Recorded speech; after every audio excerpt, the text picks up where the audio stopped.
எல்லோருக்கும் வணக்கம். இனியெல்லாம் நலம் அப்படிங்கிற என்னுடைய சேனல் வந்து இன்றைக்கு சர்க்கரை நோய் பற்றி தான் மறுபடியும் பார்க்க போறோம். ஆரம்ப கட்ட கடந்த வீடியோவில் நான் உங்களுக்கு சொல்லியிருந்தேன், கண்டினியூவா உங்களுக்கு சர்க்கரை நோயிலிருந்து வெளிவரக்கூடிய ரகசியங்களை பூரா சொல்லித்தரேன்னு சொல்லியிருந்தேன். அதன்படி இன்று நம்ம பார்க்க போறது என்னன்னா, ஆரம்ப கட்ட நோயாளிகளோ அல்லது காலம் கடந்த நோயாளிகளோ 10 வருஷமோ 20 வருஷமோ எந்த நோயாளிகளா இருந்தாலும் சரி, உங்கள் உடல் வந்து சர்க்கரைக்குள்ளார பூந்திருக்கா இல்லையான்னு தெரிஞ்சுக்கலாம். ஏன்னா ஆரம்ப கட்ட நோயாளின்னு மட்டும் நாம இதுல வந்து சொல்லிட முடியாது. ஒரு 2 வருஷம் 3 வருஷம் 5 வருஷம் 10 வருஷம் கூட இருக்கலாம்.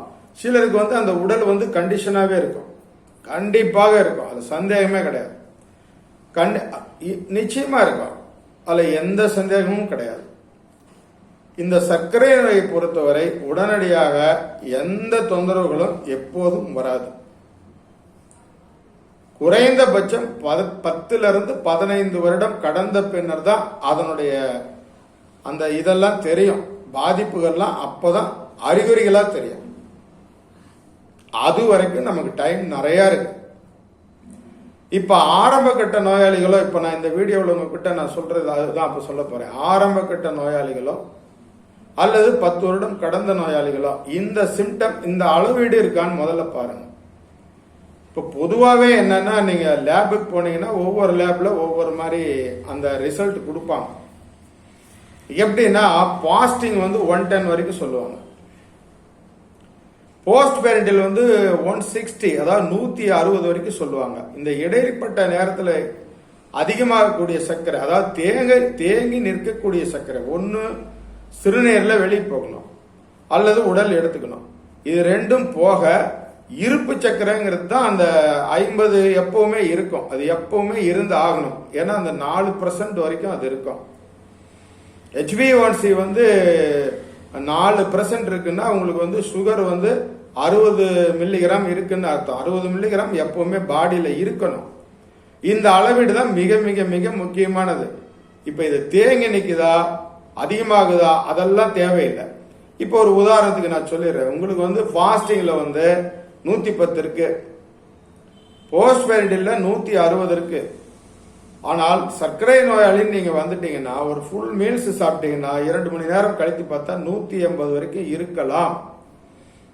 அது வயதெல்லாம் ஒரு முக்கியம் இல்லை, 180 வரைக்கும் கட்டாயம் இருக்கலாம். அப்படி இருந்தால்தான் உடல் வந்து சோர்வடையாமல் இருக்கும். இதுதான் மிக மிக முக்கியம், நீங்க தெரிஞ்சுக்க வேண்டியது இதுதான்.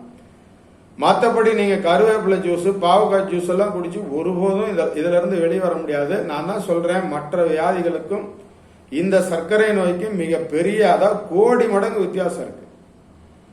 மற்ற நோய்களுக்கு மாத்திரை கொடுக்குற மாதிரி இந்த சர்க்கரை நோய்க்கு நீங்க மாத்திரை கொடுத்தெல்லாம் குணமாக்க முடியாது. அதனால நான் போடுற இந்த பதிவுகளை நீங்க கவனமா மனசுல பதிய வைங்க, ரிசல்ட் பார்த்து எழுதி வச்சுக்கோங்க. அதிகபட்சம் வந்து 3 மாதங்களுக்குள்ளார பரிபூர்ணமா குணமாயிடலாம். ஏன் 3 மாதம் அப்படின்னு நான் சொல்றேன் அப்படின்னா, அந்த HbA1c பார்த்துடலாம், அது குறையதான் பார்க்கணும். ஏன்னா மெயின் அந்த ரிசல்ட் தான் நமக்கு தேவை. இதெல்லாம் இருக்கும், இப்போ இன்னைக்கு வரும் நாளைக்கு போவோம், இன்னைக்கு வரும் நாளைக்கு போவோம், அந்த மாதிரி இருக்கும். இப்ப நான் சொல்ற ரகசியம் இதுதான். இப்ப 110ங்கிறது வந்து இப்ப 150 இருக்கு.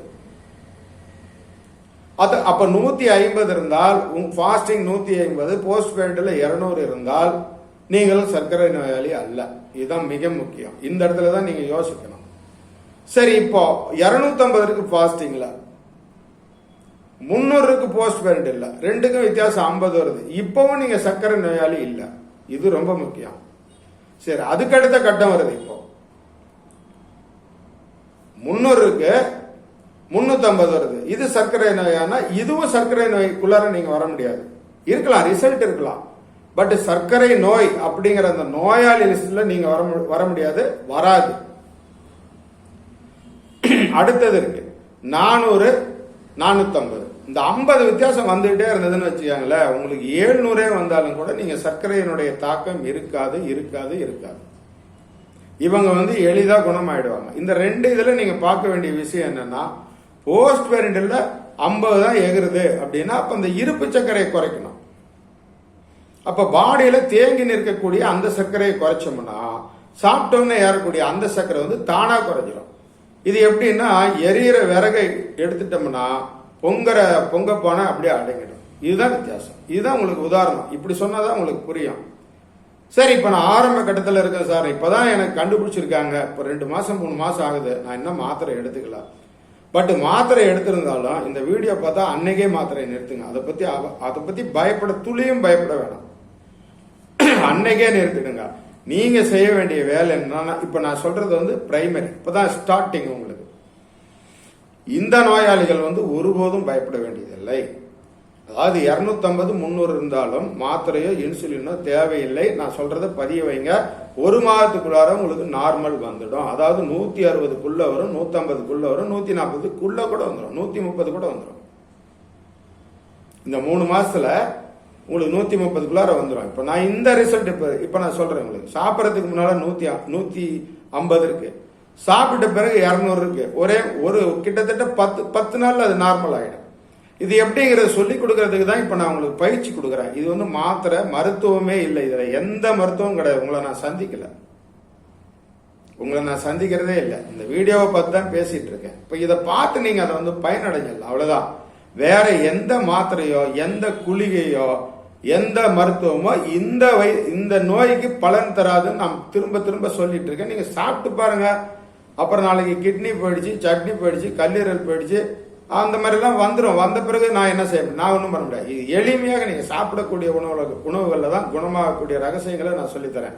இப்ப நீங்க ஆரம்ப கட்ட நோயாளியோ அல்லது கண்டுபிடிச்சி இப்போ ஒரு 3 மாசம் ஆகுது சார், எனக்கு நான் மாத்திரைக்குள்ளார இன்னும் போகல, இன்னும் எந்த மருத்துவமும் நான் பண்ணல, ஒரு குழப்ப நிலையில இருக்கேன் அப்படின்னு நீங்க சொல்றீங்க. இப்ப அந்த ஸ்டேஜ்ல உள்ளவங்களுக்கு இப்ப நான் சொல்றேன். இப்ப வந்து சாப்பிட்றதுக்கு முன்னால 200 இருக்கு, சாப்பிட்ட பிறகு 250 இருக்கு. சரி, சாப்பிட்றதுக்கு முன்னால 150 இருக்கு, சாப்பிட்ட பிறகு 200 இருக்கு. இதுல என்னன்னா, இந்த 200ங்கிறது வந்து மதில் மேல் போன மாதிரி 199 வரைக்கும் ப்ரீ டயபெட்டிக் அப்படின்னு சொல்லி மருத்துவர்கள் சொல்றாங்க. இந்த டயபெட்டிக் அந்த சர்க்கரை நோய் நிபுணர்களே சொல்லக்கூடிய அளவீடுகள் இதுதான். 199 வரைக்கும் அந்த செவத்துக்கு இந்தாண்ட இருக்காங்கன்னு அர்த்தம். அதாவது சர்க்கரை நோய் வருவதற்கு முந்தைய நிலையில இருக்காங்க. 200 சர்க்கரை நோய் நடுநிலையில இருக்காங்க. இந்தாண்டி எல்லாம் அந்தாண்ட சாகும். 201 வந்துருச்சுன்னா அவங்க சர்க்கரை நோயாளியா ஆக்கப்படுறாங்க. இதுதான் சார் ரிசல்ட். உலக ரெக்கார்டு இதுதான். எல்லாரும் டாக்டரும் சொல்றது அதுதான். இப்ப இதற்கு நீங்க என்ன செய்யணும் முதல்ல அப்படின்னா, இப்ப நான் சொல்றதுதான் செய்யணும். நான் சொல்றது என்ன, 50 வித்தியாசம் இருக்கிறவங்களுக்கு இப்ப நான் சொல்றது, இவங்களுக்கு எந்த மாத்திரை மருந்தும் தேவையில்லை. அவங்க என்ன உணவு சாப்பிட்றாங்களோ அதே உணவு தான் சாப்பிடணும். காலையில இட்லியா, ரெகுலரா என்ன சாப்பிட்றாங்களோ அதுதான். மதிய சாப்பாடா வயிறு ரொம்ப சாப்பிடுங்க. ஒரே ஒரு சின்ன மாற்றம் என்னன்னா, கொஞ்சம் விலை உயர்ந்த அரிசியா இருக்கணும், பொன்னி பழைய அரிசியா இருக்கணும், அவ்வளவுதான் அதுல வித்தியாசம். மற்றபடி ரேஷன் அரிசி சாப்பிட்டா கொஞ்சம் சுகர் குறையும், ஆனா உடல் பலவீனம் ஆயிடும், சக்கரை உள்ள போகாது. நீங்க நான் சொல்றது பொன்னி பழைய அரிசி, அது பாலிஷ் பண்ண அரிசி தான், இருந்துட்டு போகுது. அதனால என்ன, வயிறு ரொம்ப திருப்தியா இருக்குன்னா சாப்பிடுங்க. குறைந்தபட்சம் வந்து சிகிச்சை எல்லாம் இப்ப நான் ஆரம்பிக்கல. சிகிச்சை எளிமையான சிகிச்சை தான் இப்ப நான் சொல்றேன். பெரிய செலவு வைக்கிற சிகிச்சை எல்லாம் இது இல்ல. சாப்பிடக்கூடிய உணவுகளே சாப்பிடுங்க, அதுல எல்லளவும் சந்தேகம் கிடையாது. காலை நேரம் எந்த நேரமோ டீ, காபி, பால் இந்த மாதிரி நீங்க குடிச்சீங்கன்னா முதல் நிலையில சர்க்கரை போடாத சாப்பிட பழக்கப்படுத்துங்க. அது வந்து சுகர் ஃப்ரீ நேச்சுரான்னு வருது. அதுல வந்து கெமிக்கல்ங்கிறது வந்து சுகர் ஃப்ரீ கோல்டுன்னு வரும். அதுல அந்த கோல்டுங்கிறதுல தான் அஸ்பர்டாம்னு ஒரு கெமிக்கல் இருக்கிறதா மருத்துவர்கள் சொல்றாங்க. பட் சுகர் ஃப்ரீ நேச்சுரலோ அதெல்லாம் இல்லை. உங்களுடைய சுவைக்கு தகுந்தால் போல ஒரு பேக்கெட்டோ 2 பேக்கெட்டோ, ஒரு பேக்கெட் வந்து 2 மில்லிகிராம் வரும், ஒரு பேக்கெட் 2 ரூபா வரும். ஆக்சுவலா 1 2 அது போட்டு சாப்பிட்டுருங்க. அதுதான் உங்களுக்கு நேரடி சர்க்கரையை தவிர்த்தரணும். ஒன்னு பேக்கரி உணவுகள், பிஸ்கட்ஸ், இந்த மிச்சர் ஐட்டம், இந்த பொரித்த உணவுகள் எல்லாமே தவிர்த்தரணும். அவித்த உணவுகள் சேர்த்துக்கலாம், கொஞ்சம் வடை, பஜ்ஜி, போண்டா இந்த மாதிரி கொஞ்சம் சேர்த்துக்கலாம். ரெகுலரா சாப்பிட்றதுக்கு ஒரு சாப்பாட்டு கடிச்சுக்கிறதுக்குன்னு சேர்த்துக்கலாம். மற்றபடி இந்த கிறிஸ்பி உணவுகளை முதல் நிலையில நிறுத்திட்டு கூல்ட்ரிங்க்ஸ், இனிப்பு ஐட்டம், பேக்கரி ஐட்டம், புரோட்டா இதெல்லாம் அறவே நிறுத்திட்டீங்கன்னா, நான் சொல்றேன், கவனத்தில் வச்சுக்கோங்க, ஒரே மாதத்துக்குள்ளார 120 130 வந்துடும். நீங்க சர்க்கரை நோயிலிருந்து முழுமையாக விடுதலையாகும். இரவு என்ன சாப்பிட்றீங்களோ அதையே செஞ்சு பாருங்க சார். நான் சொல்றதை செஞ்சு பாருங்க சார். குணமாகலன்னா எனக்கு கமெண்ட்ஸ்ல கொடுங்க சார், நான் இந்த மாதிரி செஞ்சு பார்த்தேன், எனக்கு குறையலன்னு நீங்க ஒரு வார்த்தை சொல்லுங்க.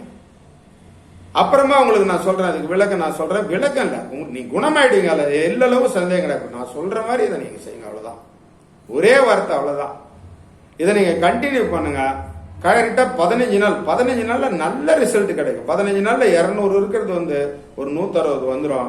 அடுத்த 15 நாள்ல 120 வந்துடும். நீங்க சர்க்கரை நோயிலிருந்து முழுமையாக விடுதலை ஆகலாம் சொல்லி இந்த பதிவை நான் நிறைவு செய்யறேன். பாக்குறவங்க சப்ஸ்கிரைப் பண்ணுங்க. இந்த டைம் நல்லா கொஞ்சம் பேர் பார்த்துருக்கீங்க. ஒரு நாளைக்கு 40 பேர் கணக்குல பார்த்துருக்கீங்க. மிக்க சந்தோஷமா இருக்கு சார். எனக்கு ஒருத்தர் குணமானா போதும் சார். நீங்க கமெண்ட்ல சொல்லுங்க.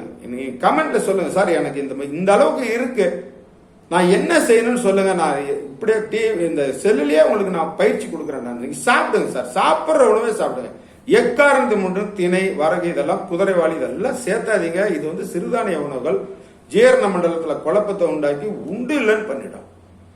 கொஞ்ச நாள்ல இழைச்சிருவீங்க சார். இந்த சர்க்கரை நோயில ரகசியங்கள், பல ரகசியங்கள் இருக்கு. சித்த மருத்துவர்கள் சொல்ற மாதிரி இதுல வந்து 18 வகை, அதெல்லாம் ஒரு கர்மமும் கிடையாது. கேட்கறதுக்கு அருவருப்பா இருக்கு. அதெல்லாம் ஒரு கர்மமும் கிடையாது. 18 வகையோ 20 வகையோ அது நமக்கு என்னத்துக்கு? குணமாகிற அவ்வளவுதான் தீர்ந்து போச்சு. சாப்பிடக்கூடிய உணவுல குணமாகிற அவ்வளவுதான் தீர்ந்து போச்சு. இப்ப ரெகுலர் உணவு நான் சாப்பிட்றத அப்படியே சொல்லிட்டேன். இப்ப நான் நிறுத்த வேண்டிய உணவுகளை இதை சொல்லிருக்கேன். நீங்க நிறுத்தி பாருங்க. ஒரு அம்மா எனக்கு போன் பண்ணாங்க, குளித்தலையோ கரூர்ல இருந்து, இது நம்ம நாமக்கல் தாண்டி முசிறியில இருந்து போன் பண்ணாங்க. சார் நான் மளிகை கடை வச்சிருக்கேன், இந்த அளவு இருக்கு, எனக்கு 220 230 இருக்கு சார், நான் என்ன செய்யணும்? இதே தான் நான் சொன்னேன். அந்த அம்மா போன் பண்ணி, சார் 120 130 இருக்கு சார், எனக்கு ஆச்சரியமா இருக்குது, உங்களை நான் பார்க்கணும், நீங்க வரவே வேணாமா, நீங்க நல்லா இருந்தா போதும்ட்டேன். கண்டிப்பாக நீங்க ஃபாலோ பண்ணுங்க. மீண்டும் அடுத்த வீடியோல மறுபடியும் உங்களுக்கு தகவல் நான் சொல்லிட்டே இருக்கேன், அடுத்தடுத்து சொல்லிட்டு இருக்கேன். நீங்க இதை ஃபாலோ பண்ணுங்க. மருந்து மாத்திரை இல்லாத உலகத்துக்கு நான் உங்களுக்கு கொண்டு போயிடுறேன். சர்க்கரை நோயில சிக்கிடாதீங்க, அது ஏகப்பட்ட சங்கடங்களை கொடுத்துருன்னு சொல்லி இந்த பதிவை நிறைவு செய்யறேன். பாக்குறவங்க சப்ஸ்கிரைப் பண்ணுங்க சார், ஷேர் பண்ணுங்க, அடுத்தவங்களுக்கு சொல்லுங்க, கமெண்ட்ஸ் சொல்லுங்க. மீண்டும் அடுத்த பதிவுல சந்திப்போம். வணக்கம்.